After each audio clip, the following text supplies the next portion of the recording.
So I think so much of what's been said, it totally resonates. Again, as I said earlier, coming together and having these conversations with brilliant people, as we all are, something amazing happens that I think is just really cool in terms of innovating and causing change and bringing the future into the forefront. So I'm going to talk about 6 skills. And I've curated this from our Transform Education and Coaching content at 15.5. That's based on modern people science and in our own experience in 10 years and working with over 3,000 organizations, HR leaders, to really bring about growth and change, particularly for the frontline managers. As a lot of people have said here, a lot of investment doesn't happen at that level. So how do you really amp up, the development and growth of these new leaders to have them be more effective in being great coaches, mentors in the workplace? So just as I said, I got a 25-year career in change, talent, and performance management. I came over from Shark Ninja. I'm the former CPO at Shark Ninja in Needham, Massachusetts. I left and joined 15.5 after I rolled it out to 1,600 people globally. And I saw the opportunity of combining continuous performance management software with education and coaching, a little bit like Marcus said, combining, the ATM of the performance management system with real hands-on people development. 47 million people quit their jobs last year. 47 million people. There's been so much talk about this being a great resignation, but if you really dig into the statistics and you look at the numbers, it's more of a great reshuffling than anything else. And I think a lot of it has to do in our experience of people looking for different opportunities to grow and accelerate their careers. And a lot of that has to do with the people that they work with every day, and in particular, their manager. And while it may sound cliche, and we've heard this before, but people typically aren't quitting their companies. We find more often that they're actually quitting their managers. If they have a better manager, as a lot of people have already set up here, things will be different. They'll have a different experience. But for years, organizations, they've been, people in organizations have been left to their own devices. Managers have had to figure out how to be good leaders without much direction, unless, you had a really good mentor or somebody else that you worked with or a boss that taught you how to be a really good leader. And then with the rapid emergence of remote and hybrid work that we were all forced into, the way in which we work has permanently changed. So it makes it even more challenging for people. Like, how do you manage people remotely or people who are coming in and out of the office? How do you do that? That is more challenging than ever. And as the former head of people and culture, one of the biggest challenges I had at Shark Ninja was ensuring that our people leaders were having the right conversations. They were demonstrating the right behaviors. And they were supporting and coaching and developing their people to grow, learn, and produce amazing results for their business. And that was before the pandemic. So the need for managers at all levels to be more effective people leaders, culture developers and creators, and performance drivers really has never been greater. And now more than ever, they are the linchpin. Like, how many organizations, HR teams or L&D teams, have the resources to actually coach and develop every single manager in your organization? It's really difficult to do. And they're highly dispersed in this highly dispersed workplace. So, and up to recently, and again, I think this is where the innovation is happening, there was no real cost or time-efficient way to develop and coach and train managers at all levels in an organization. And my whole 20-year career as a consultant was focused on coaching and developing the executives. That's where they got the budget. Those are the people that I spent my career coaching. We hardly ever got down to the lower frontline managers. But I think with the innovation of the people science and then HR technology, it's possible to do it at scale. And I'm going to talk a little bit about how we're doing that at 15.5. So, there it is. Look at these statistics, right?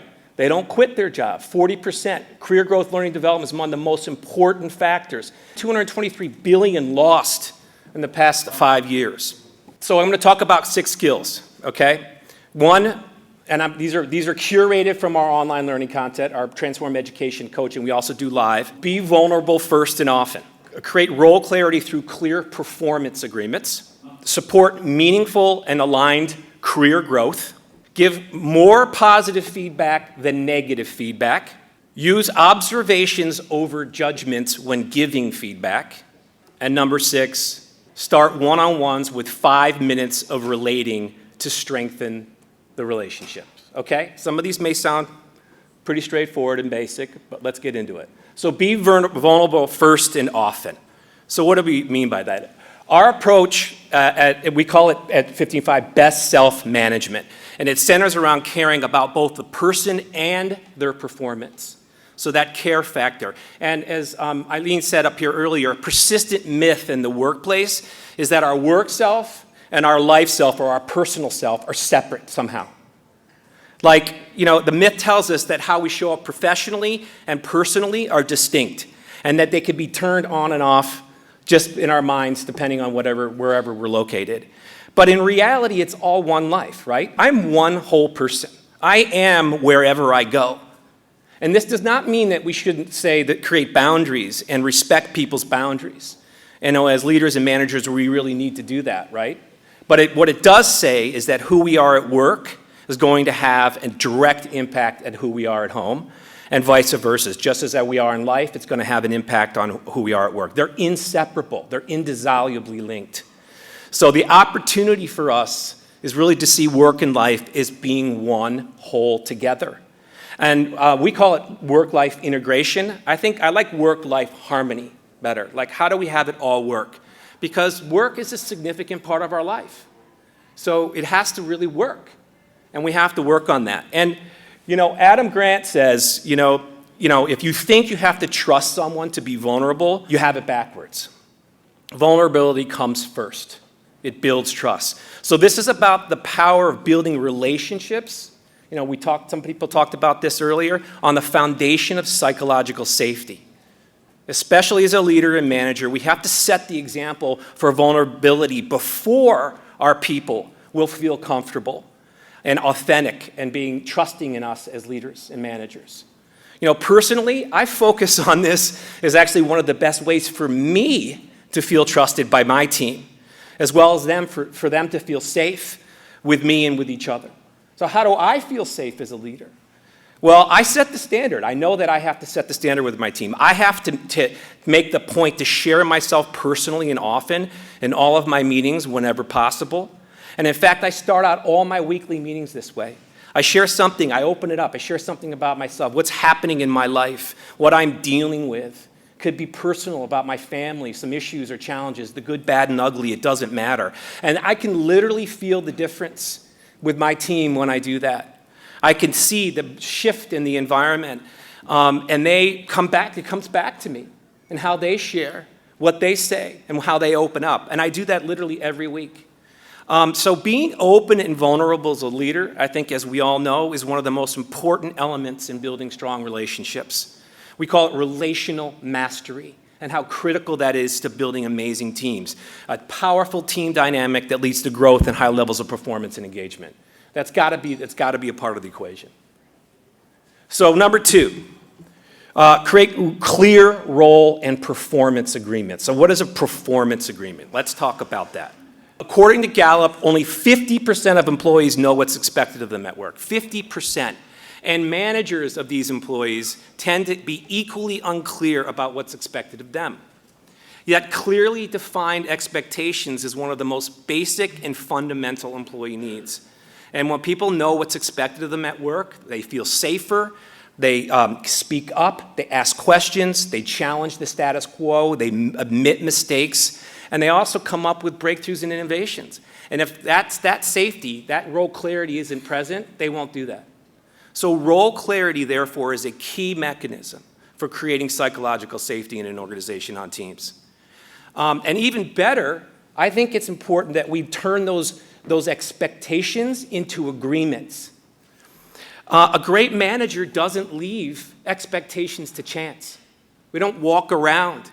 Clearly articulated agreements that you discuss and that you align on with your people are much more powerful than having the trap of uncommunicated expectations. And we all do that. Unclear, unarticulated expectations creates the opposite of safety because people will always wonder, don't you? You wonder, how am I doing? What are people thinking of me? Am I meeting your expectations or not? People are thinking that all the time. So if it's not clear, they're going to feel that way and they're going to feel unsafe. So creating and aligning on a clearly articulated role and performance agreements is one of the best ways to ensure role clarity. We call it an RPA, role and performance agreement. And it looks like this.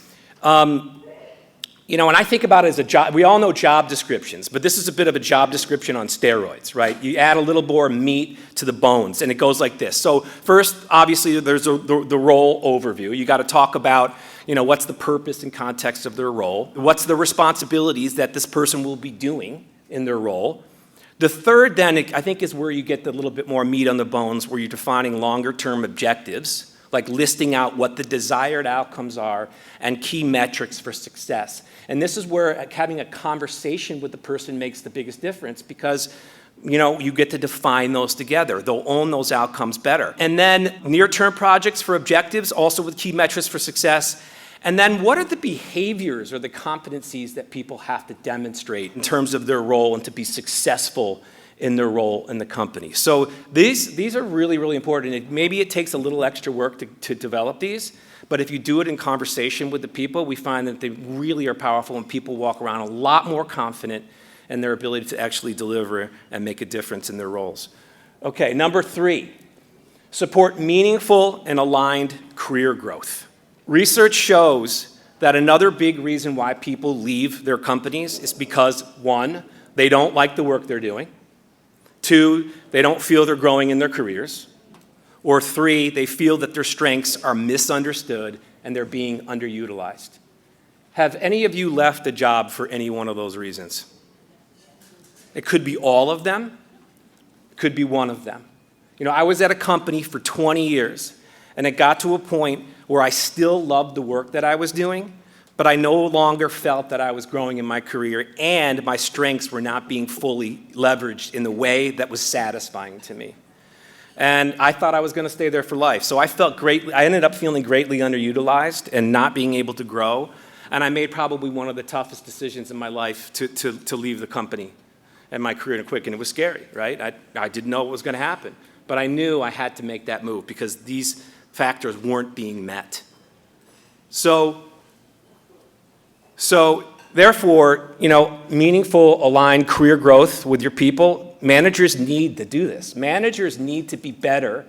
And what we're finding and what we're helping managers do is to identify, cultivate, and reinforce people's strengths, values, and passions.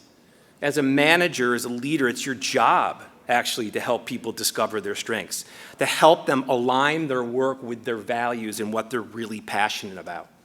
And this is about ensuring that their roles are aligned with who they are, who people are, and what they're about.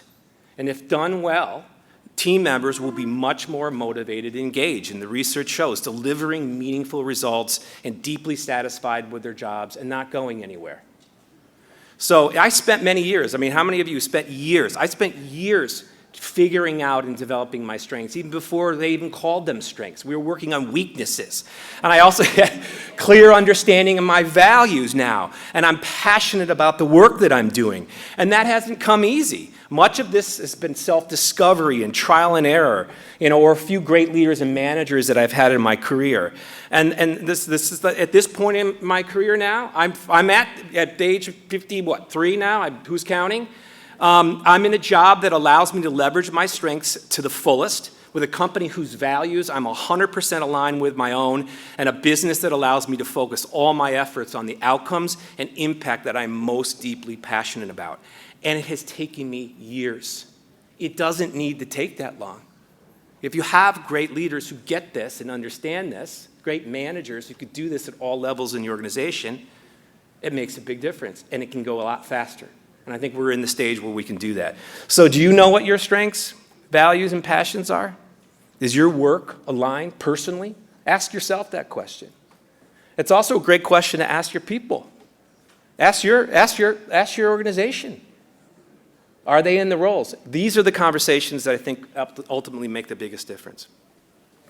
Number 4, give more positive feedback than negative, okay? So how a manager can thrive this year and have their team thrive is to give more positive feedback than negative. Why is this? Let me tell you. So as humans, we're prone to fall victim to an inherent negativity bias, right? How many of you were doom scrolling over the last couple of years? How many of you are attracted to the news and negativity? That is a human being phenomenon. We are like sponges for bad news. And that means we have the tendency to not only register small negative stimuli more frequently, but we also tend to dwell on it much longer. And because it's always amazing to me, right? Like how like the simplest little negative comment is the thing that I dwell on. I mean, it could be the biggest accomplishment. I could knock it out of the park. Somebody could say something really amazing to me, something positive, but that doesn't last long. What sticks with me is the negativity and my own negative thoughts. In science, it's called positive-negative asymmetry. It's a bias that means that we feel the sting of a rebuke more powerfully than we feel the joy of a praise. And we're all in the same boat. It's inherent to human beings. So how do we counteract that? Well, I'll tell you. Managers and leaders have to provide way more positive feedback than negative feedback for it to make a difference. We need to pour on the praise consistently and often for people to have it stick. And by doing so, we're able to tip the scale of people's negativity bias, natural negativity bias, and empower them through our feedback. And look, there's always two sides to the coin. This isn't just all positive. Yes, you do have to give, constructive feedback, redirective feedback, radical candor, call it what you will. But I got to tell you, and I've been fighting executives about this for my whole career, no, positive feedback doesn't make people soft. People are their own worst enemies. Negative feedback doesn't, positive feedback doesn't soften people. So we have to actually tip the scale by providing a lot more negative than positive. It's a motivator for people. Aren't you motivated when you get that little high five or somebody says, great job, doesn't make you want to do more? Think about it. So why are we always focused on the negative? Maybe there's an opportunity to double down. So I would just offer to all of you, pour it on. See what happens. At least try it out. See what the difference could make. Okay, number 5. Use observations when giving feedback, particularly constructive feedback, okay? If you get one thing out of my talk today, I think this is a game changer. The distinction between observations versus judgment is huge when giving feedback.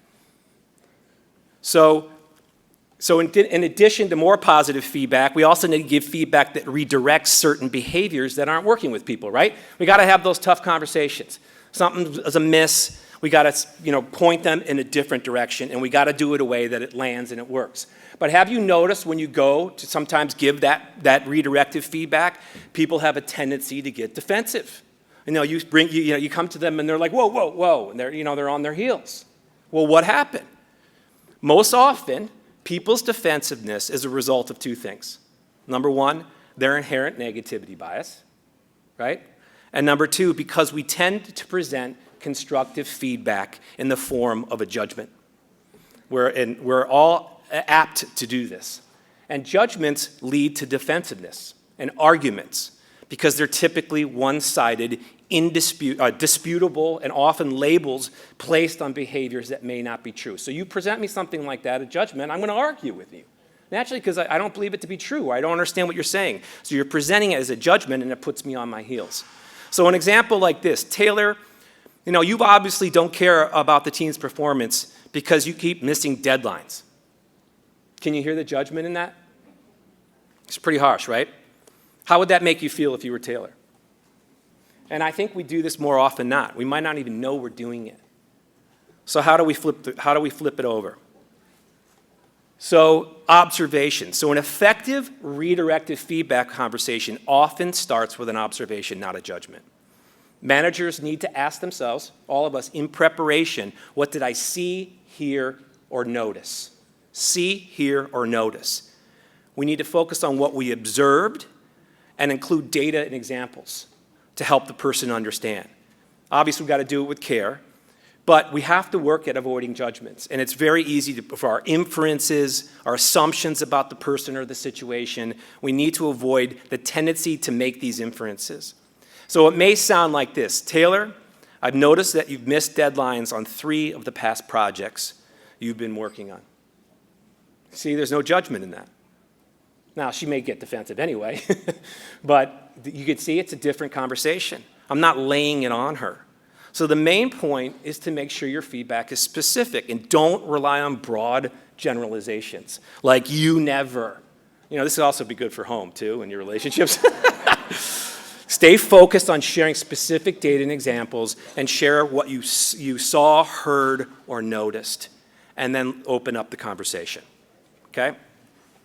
All right, and the last one, this is also one of my favorites, start one-on-ones with 5 minutes of relating, okay? Don't just dive into the details, and I'll tell you why this is really important. Human beings absorb energy through our interactions with other people at work. We call it relational energy. We're like sponges of energy. And I've noticed, whether you're on Zoom too, you still pick it up, right? Or you're back in the office and you feel it. And how you show up, you and I as leaders and managers, how we show up and interact with people at work has an immediate and direct impact on people's mood, on their spirit, and on their performance. It's extremely important that us as leaders and managers to be aware of the energy that we're bringing to our relationships with our people. We have to show up great because it impacts them, because people suck it up. And their energy also impacts you. Have you noticed when people around you are in a bad mood or they're being snarky or something, it really impacts you.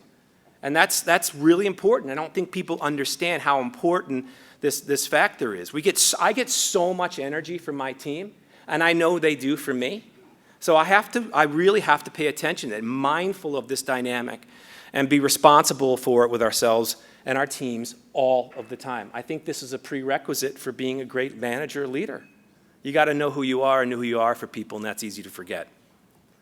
So one of the best ways of doing this, is opening up your one-on-ones with 5 minutes. I open up my team meetings this way too, every week, every Monday. And I make it a point to do it. I ask questions this is the beginning of, let's talk about how you doing. How did your work go how did your weekend go? Or how did your daughter's recital go? There's so many questions you could ask. And this is a practice that we have as a culture at 15.5. We think it's so critical. This part about relational mastery is really important to this environment, particularly in a hybrid or remote world. When people aren't physically together, you got to do it even more. There's no chit-chat around the water cooler when you're working in a more dynamic workplace like that. So how do you do it? And this is really one great way to do it. So be vulnerable first and often. Create role clarity through clear performance agreements. Support meaningful and aligned career growth.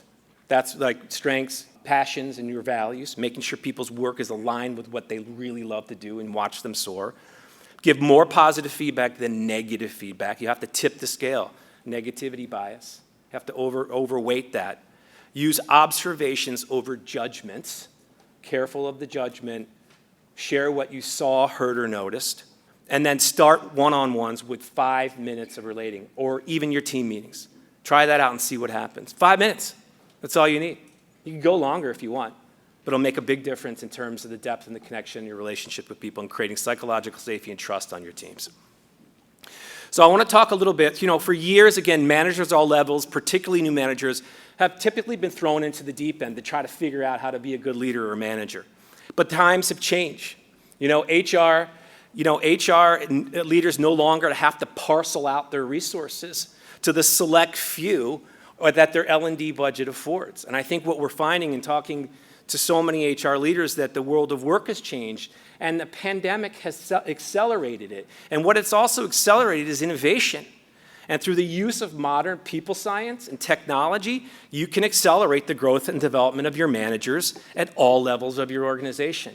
And one amazing way to do that, and it's why I came to 15.5, was to create what we call our Manager Accelerator. We use a blended learning model that focuses on helping managers drive performance, engagement, and business results all together at the same time. We do it through a proprietary combination of skills training, plus small cohort group coaching. There's so much noise, and we just heard about it. There's like everybody, it's like coaching, coaching, coaching. Democratization of coaching. Everybody needs a coach, and that's great. That's all good.